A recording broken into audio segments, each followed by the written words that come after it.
Life requires energy. The universal biological fuel is a molecule called ATP, or adenosine triphosphate. ATP stores chemical energy in the form of a high-energy phosphate bond. As the name suggests, it consists of an adenosine ring with a chain of 3 phosphate groups attached. The last of these phosphates can be split off to release the energy within the bond, resulting in adenosine diphosphate and free inorganic phosphate. This energy is needed to keep cells alive and is used from processes from muscle contraction to producing the thoughts your brain is having right now. The hydrolysis of ATP can be reversed by the addition of inorganic phosphate to ADP.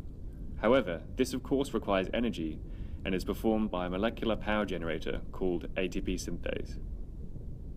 Here we see an atomic model of F1-FO ATP synthase sitting in a membrane.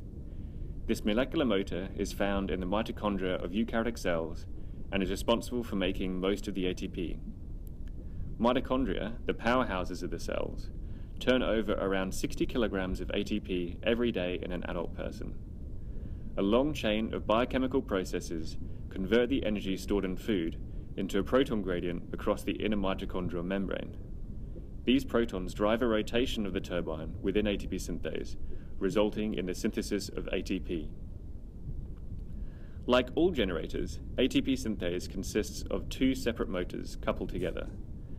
Within the membrane, we have the FO motor, named after the binding of antibiotic oligomycin, and at the top we have the F1 motor from factor 1. The FO motor is a proton-powered motor. It is thought that protons flow through a channel open to just the intermembrane space, where they bind to a ring of protein subunits, rotate 360 degrees, and exit through another channel exposed only to the matrix. The net flow of protons driven by the proton motor force provides the energy for the generation of rotation. The torque generated in the FO motor is transferred to the F1 motor by a central stalk or shaft. The F1 motor is responsible for generating the ATP by addition of phosphate to ADP. The top of the central stalk acts similarly to a camshaft, so that as it rotates within the F1 motor, it causes conformational changes of the catalytic subunits. The catalytic unit is made of a dimer of subunits, and there are 3 of these arranged in a ring. Catalysis occurs at the interface between the dimers. If we concentrate on one dimer, we can observe 3 distinct states. First, ADP and phosphate bind to the catalytic site. The central shaft then rotates 120 degrees to rearrange the molecules. Next, the enzyme undergoes a further 120-degree rotation, and the ADP and phosphate are fused together to create ATP.